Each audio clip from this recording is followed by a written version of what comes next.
Hello and welcome to Wasted Plotential, where we discuss the wasted potential of our favourite plotlines. Assassin's Creed Odyssey's DLC offerings were somewhat unique for the series. Normally, an AC game would have its major story DLCs come in one of two flavours. Either a pair of separate stories where one clearly gets more attention than the other, like how Jack the Ripper clearly got more focus than the Last Maharaja, or a single multi-part story like Tyranny of King Washington. But Odyssey kinda did both. There is the three-part Legacy of the First Blade and the three-part Fate of Atlantis. The first is about the guy who inspired the Assassin Brotherhood and also serves to connect the game to the Brotherhood by revealing that the game's protagonist is the ancestor of Aya, founder of the Brotherhood and wife of Origin's protagonist Bayek of Siwa. The Fate of Atlantis follows Origin's Curse of the Pharaohs DLC by exploring the Greek afterlife and gods before revealing that it was all a simulation based on what someone else went through and that this was all pointless. One has greater lore implications and one has a more unique setting. But they could have done so much more here. See, at the end of the main story, the protagonist, who is Kassandra canonically, inherits the Staff of Hermes, which grants her eternal life so long as she keeps it. She then appears in the present day in a suit that we do not get to use and passes the staff on before dying. Kassandra has been around for 2,400 years and yet nothing was done with that. So my idea is to scale back the other DLCs and have a three-parter about Kassandra at various points, meeting various other AC characters in between the two time periods. Or with 2022 being a big anniversary, they could have made this a standalone episodic game.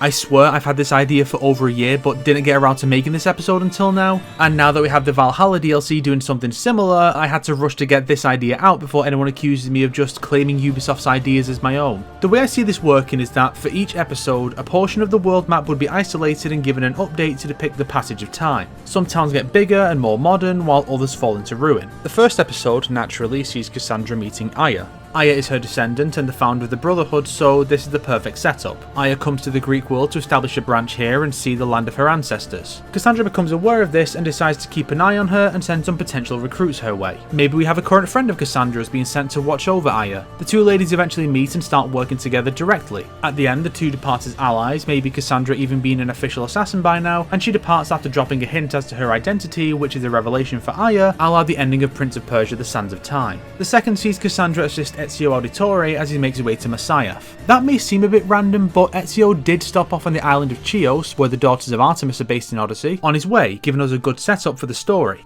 It was only referenced in the Revelations novelization, so it's fine to have some contradictions and embellishments about what went down. Kassandra helps Ezio cross some islands and maybe get some people to help repair his ship. Ezio reflects on how he's gotten old, which Kassandra jokes about considering her own age. As the two depart, both impart some of their unique wisdom onto each other, and Ezio reaches his destination. The third is the least obvious of the three. One option is to use it as a sneak peek at the next protagonist, similar to Edward's appearance in AC3's tie-in novel Forsaken. Alternatively, we take characters from the Kenway saga. You could have Edward, Haytham, Connor, Aveline, or even Shay show up. I've long had the idea for a game that jumps between the eras of the three Kenways, as each is searching for some sort of artifact and building on his predecessor's work. Maybe that's the premise here, with Kassandra meeting all three of the Kenways. The Haytham part in particular could be interesting, seeing how Kassandra is either now working against an established AC character or helping the Templars for once. And that's the basic idea for what they should have done with Odyssey's DLCs, but are now doing with the Crossover Stories DLC for it and Valhalla. Hopefully they'll do one for Origins as well, so we can have Kassandra and Aya team up for real.